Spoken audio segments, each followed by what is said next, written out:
यहाँ आने का फैसला मर्द का ही था। या अल्लाह मेरी मदद फरमाना, इस मासूम बच्चे को मैं तकलीफ से निकाल सकूं। मेरी जान। मैं आपकी जान नहीं हूँ। लेकिन देखो मैं तुम्हारे लिए पानी लाई हूँ, तुम्हें प्यास लग रही थी ना? मुझे कुछ नहीं चाहिए, आपने धोखा दिया। तुम वही बुरी चुड़ैल हो जो कहानियों में होती है। चुड़ैल, हमारा पीछा छोड़ दो चुड़ैल।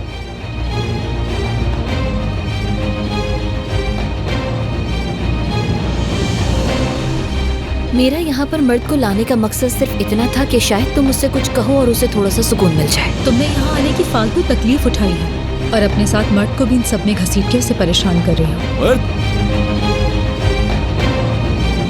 हमारी वजह से जो भी तकलीफ पहुंची उसके लिए माजरत।